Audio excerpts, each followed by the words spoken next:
안녕하세요. 결혼한 지 올해로 4년 차인 30대 주부입니다.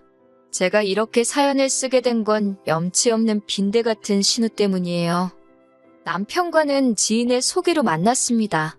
지인이 하도 괜찮은 사람이라고 해서 조금 기대가 되었는데 만나보니 일단 외모도 제 스타일이었고 시간이 어떻게 가는 줄 모를 만큼 대화도 잘 통하더라고요.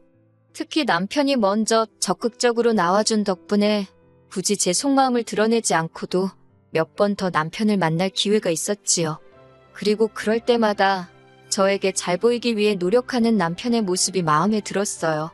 저희는 그렇게 소개팅을 하고 한 달도 되지 않아서 연인이 되었습니다. 서로 다른 환경에서 자란 남녀가 만났으니 아예 다툼이 없을 수는 없었지요. 저희 역시 총 2년 반을 만났는데 그 기간 동안 어느 다른 연인들처럼 별것도 아닌 일에 토라지고 서운해하고 그런 적도 있었고요. 하지만 결국엔 서로가 아니면 안 된다 생각했고 부부의 영까지 맺게 되었습니다. 이때만 하더라도 저와 남편 두 사람 인생에 다른 어떤 문제가 생길 거라고는 상상도 못했네요. 남편에겐 위로 4살이 많은 신우가 있어요. 시집도 제법 일찍 가서 10살 난 딸아이를 키우고 있지요. 신우는 전업주부이고 신우 남편은 학원에서 영어를 가르친다는데 스타 강사 뭐 그런 건 아니라서 벌이가 아주 넉넉지는 않다고 들었습니다. 그래도 결혼할 때 개혼이기도 했고 당시만 하더라도 어머님 아버님 형편이 저희 할 때보단 나아서 이것저것 많이 챙겨주셨대요. 신우 시댁에서도 도움을 많이 주셨고요. 말이 나와서 말이지만 저나 남편은 뭐 딱히 받은 거 없이 결혼했어요. 남편이나 저나 일단 다행히 직장은 그럭저럭 좋은 곳에 다니고 있습니다. 둘이 합쳐서 이것저것 빼고 월 실수령액이 1,000 정도 되고요. 요새 워낙 잘 버는 사람들이 많아서 1,000만 원 가지고 어디 가서 방구도 못 낀다던데. 아무튼 그래도 저희는 만족하면서 살고 있습니다. 아직 나이가 없으니 좀 더 여유 있게 느껴지는 것도 같고요. 하지만 앞서 지나가듯 말했듯이 저희 어머님 아버님은 형편이 녹록지 않으세요. 아버님이 회사를 다니고 계실 땐 괜찮았는데 당신 예상보다 이른 나이에 회사에서 나오셔야 했거든요. 그런데 아버님이 언젠가 만취 상태가 되셔서 저와 남편을 붙들어 놓고 말씀하시길 어머님이 동네 아주머니들하고 부동산 투자한답시고 여기저기에 돈도 안 되는 땅을 어지간히 사신 모양이 돼요. 요새 뉴스에도 기획부동산이니 뭐니 말이 많았잖아요.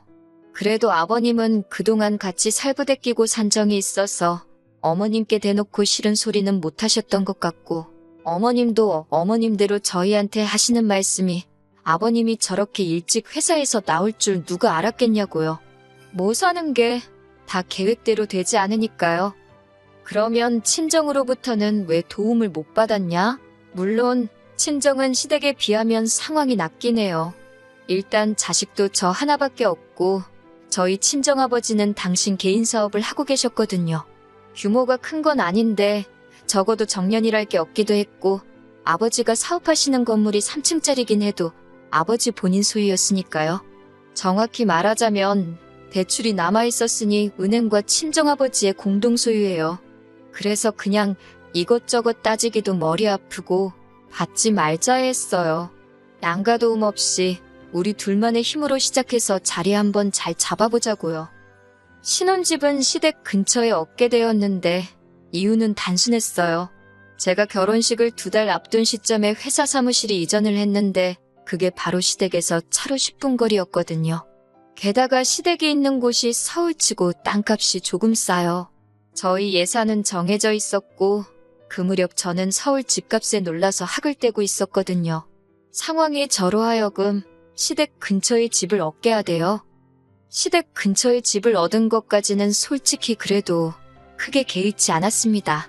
그렇다고 어머님 아버님 성격에 저희 집을 막 드나드실 분들도 아니셨고 하지만 저희가 결혼식을 올리고 한 반년쯤 지났을 때였어요.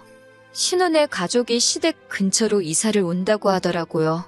원래는 차로 1시간 정도 떨어진 거리에 살고 있었는데 이사를 오는 이유가 신혼의 딸이 학교에 적응을 하지 못했던 모양이에요.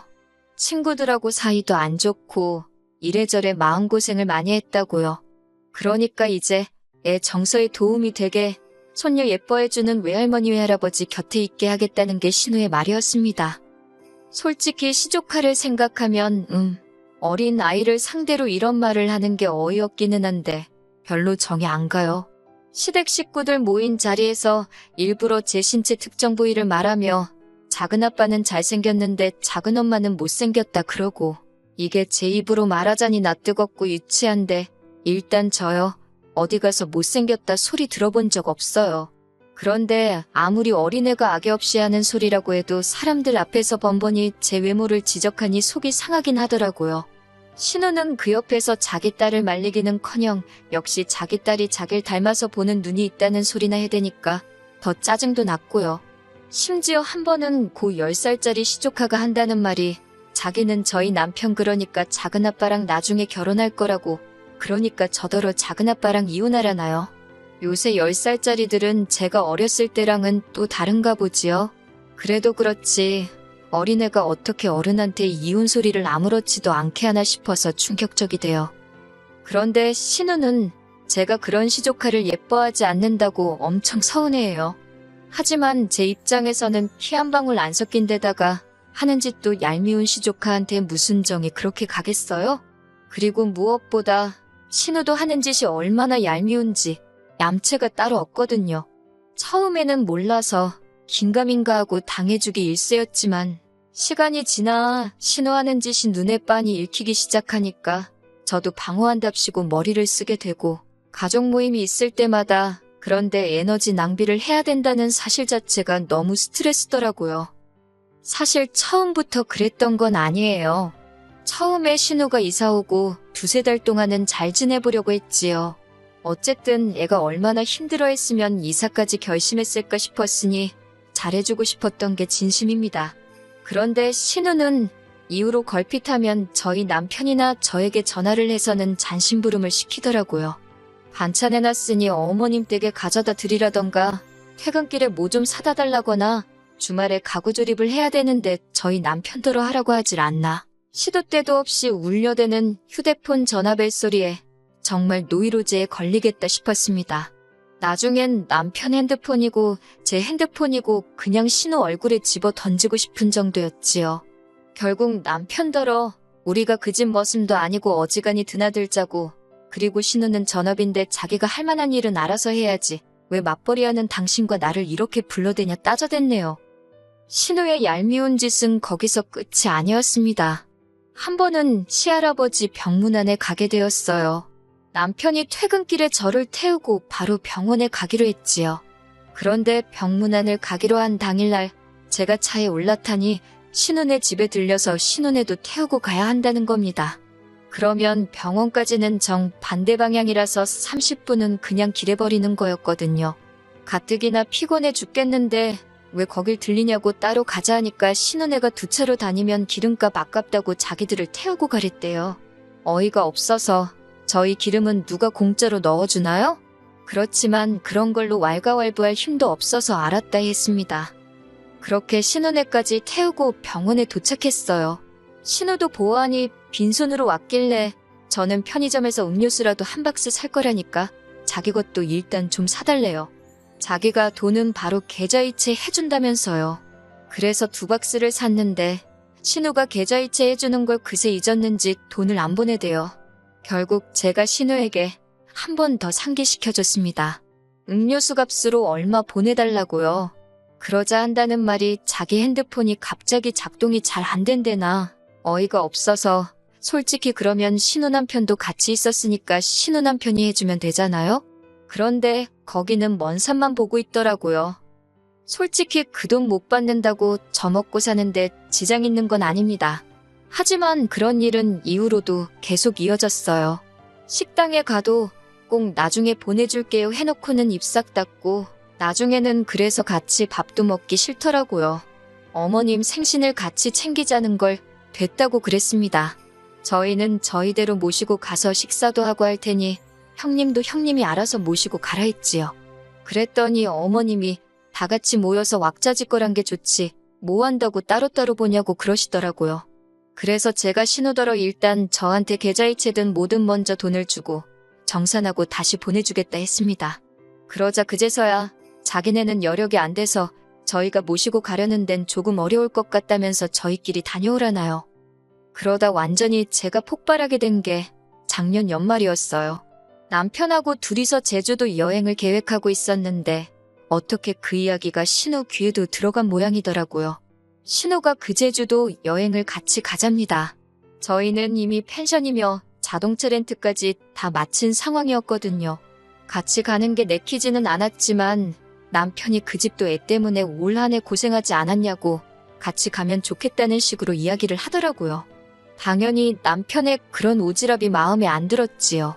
그렇지만 또 같은 여자로서 괜한 동정심이 발동해가지고는 알겠다 했습니다. 그리고는 신우한테 전화를 했어요. 펜션이야 업그레이드 하면 되니까 추가 비용이 얼만큼 발생한다 말해줬고요. 렌트하는 자동차도 추가금 내고 사이즈를 키워야 할 것 같다고요. 그랬더니 신우가 그놈의 버릇을 못 버리고 또 저더러 먼저 결제를 하랍니다. 결제하는 김에 자기들 비행기 표도 해달래요. 자기가 여행 끝나는 날 한 번에 정산해주겠다나요? 황당하고 어이없고 제가 도대체 그러는 이유가 뭐냐고 단도직입적으로 물었습니다. 신우더러 돈이 없어서 그러는 거냐고요. 그랬더니 신우가 갑자기 급발진을 하면서 저더러 자기가 돈이 있는지 없는지 봤냐고 저더러 너무 예의가 없답니다. 어찌나 신우가 세게 나오던지 전 순간 제가 정말 말실수를 크게 했나 싶었어요. 붕괴하는 신우에게 미안하다 사과하니 일단 자기가 뭐 생각을 해보겠다나요. 전화를 끊고 나서야 생각해보고 말고 할 게 뭐가 있나 그냥 안 가면 되지 싶었는데 그렇다고 바로 다시 걸어서 그냥 같이 가지 말자 하면 뒤끝이 있어 보일 것 같고 그래서 신우가 연락 줄 때까지 기다렸어요. 어차피 적어도 저랑 남편 여행 계획은 다 끝났으니까 같이 못 가게 되더라도 저희가 손해볼 건 없었거든요. 그런데 이틀 뒤 신우한테 전화가 와서는 한다는 말이 저희한테 섭섭하답니다. 그거 펜션 뭐하러 사이즈를 키우냐면서 자기네는 거실에서 자도 된다고 그래요. 자동차도 남자 둘이 앞자리에 앉고 뒤에는 여자들끼리 앉고 시족하는 신우랑 저랑 돌아가면서 무릎에 앉히면 되지 않겠냐면서 저더러 한다는 소리가 기어이 자기한테 얼마라도 돈을 뜯어내야겠냐는 거예요. 진짜 속사정 모르는 사람이 들으면 제가 무슨 신우한테 삥이나 뜯는 사람으로 보이겠다 싶대요. 저도 그때는 화도 나고 짜증이 나서 이럴 거면 같이 안 간다고 했어요. 제가 뭐하러 그 불편을 겪어가면서 형님네랑 여행을 가느냐고 형님네는 알아서 가시라고 저는 그냥 계획했던 대로 남편이랑 둘이 가겠다 했지요. 그랬더니 그때부터 아주 신우가 사람을 집요하게 괴롭히더라고요. 일단 어머님께 전화를 걸어서 뭐라고 했는지 어머님께서 남편에게 전화를 걸어 네 마누라 입단속 좀 하라 그랬답니다. 그까짓 거 돈 몇 푼 좀 번다고 유세 부리는 거 아니라고 했다나요. 모르는 사람한테 적선도 하는 세상인데 그거 어렵게 사는 신우한테 돈 몇 푼 쓰는 게 아까워서 그러냐고. 제가 남편더러 그 소리를 듣고 당신은 가만히 있었냐 그러니까 어머님이 너무 화가 많이 나셔서 자기는 그냥 듣고만 있었다는데 그 소리를 들으니 남편도 꼴도 보기 싫더라고요. 하지만 이내 남편이 자기가 잘못했다면서 다음에 어머님께 앞으로 말씀 조심하시라고 이야기하겠다며 사과를 하대요. 어머님의 불호령이 떨어졌지만 그렇다고 제가 신우한테 다시 전화를 해서 뭐 사과라도 하고 여행 같이 가자고 어르고 달랠 일이 뭐가 있었겠어요. 아무 일도 없었던 것처럼 신우에게 연락하지 않고 저는 평소와 다름없는 하루하루를 보내며 여행 가는 날만 기다리고 있었지요. 그런데 여행을 3일인가 앞두고 신우한테 연락이 왔어요. 뭐라냐면 시조카만이라도 데려가 달랍니다. 시조카가 제주도를 한 번도 못 가봤다면서 데리고 가달래요. 저도 너무 기가 빨려서 돈은 어쩔 거냐고 물었습니다. 가타부터 설명하기도 싫었고 가서 그 싸가지 없는 시조카에 수발될 생각을 하니 벌써부터 짜증이 났지만 어머님한테 싫은 소리 듣는 것도 그에 못지않게 스트레스라 그냥 돈 얘기부터 했어요. 그랬더니 신우가 한숨을 푹 내쉬더니 애가 먹으면 얼마나 먹고 자리를 차지하면 얼마나 차지하느냐고 저한테 너무 인색하답니다. 어이가 없어서 애 비행기 티켓은 안 사냐고 애는 뭐 걸어서 제주도 갈 거냐고 따졌어요. 그랬더니 신우도 아차 싶었는지 멈칫하더니 그건 저희더러 내달랍니다.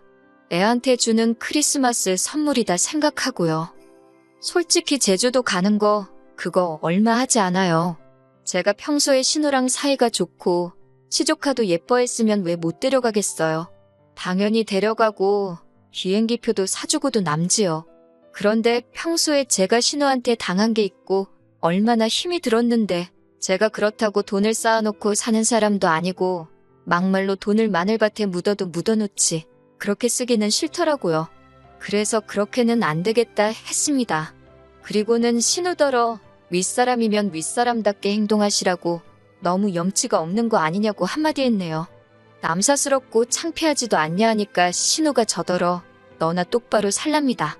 남들은 조카라고 하면 퍼주기 바쁘고 시어머니랑 신우 알기를 하늘같이 안다는데 저더러 싸가지가 있네 없네. 그때부터는 뭐 솔직히 논리 같은 건 없었고 신우가 그냥 어떻게든 저를 끌어내리려고 억지만 써서 상대해줄 가치도 못 느끼겠더라고요. 그래서 그냥 마음대로 떠드세요 하고 전화 끊어버렸어요. 그랬더니 남편이 퇴근하고 얼마 지나지 않았을 때였는데 신우가 저희 집으로 쫓아왔더라고요. 남편을 보더니 너 마침 집에 있었냐며 제 험담을 늘어놓기 시작했습니다. 아주 돈에 환장한 X라면서 신우 알기를 뭘로 아는 X네 뭐네. 수준 없고 원색적인 비난의 일색이었지요. 그러자 남편이 저는 솔직히 이번에도 등신마냥 가만히 듣고만 있고 그러면 이혼하려고 했어요. 그런데 남편이 그런 신우를 향해 자기 얼굴에 똥칠 좀 제발 그만하라고 소리를 지르더라고요. 안사람 볼낯이 없다면서 누나 그러고 사는 거 불쌍하고 안 됐기는 한데 그거 우리가 그렇게 만든 거 아니지 않냐며 이런 하소연은 차라리 매형한테 가서 하라고 왜 잘 사는 부부한테 와서 심술이냐고 그러더라고요. 신우도 남편의 그런 반응을 보고는 약간 충격을 받은 눈치였어요. 지동생이라고 평생 지 편을 들 줄 알았나 보지요. 결국 신우는 그렇게 소득 없이 저희 집을 떠났고 저희 집에는 이내 평화가 찾아왔습니다. 어쩐 일인지 이번엔 어머님께서도 연락이 없으시대요. 그리고 지금까지 한 달 남짓한 시간이 흘렀습니다. 저희 부부 단둘이 제주도에 잘 다녀왔고요. 신우에게선 연락이 없어요. 남편더러 신우가 연락도 없고 조용한데 혹시 신경 쓰이냐고 넌지시 떠보니 그게 무슨 말이냐며 자기는 요새 속이 다 후련하답니다. 그동안 누나라서 거절도 못하고 이리저리 끌려다니느라 자기도 짜증났다면서 그때 매형한테도 한마디 했어야 하는데 못한 게 억울할 지경이라고요. 그리고 지금은 뭐 저희 둘이 잘 지내고 있어요. 앞으로도 신우한테 연락은 없었으면 좋겠지만 남편과는 어쨌든 피를 나눈 남매인데 그럴 수는 없겠지요. 언젠가 다시 마주하게 되더라도 지금과는 달라져 있기를 바랄 뿐입니다.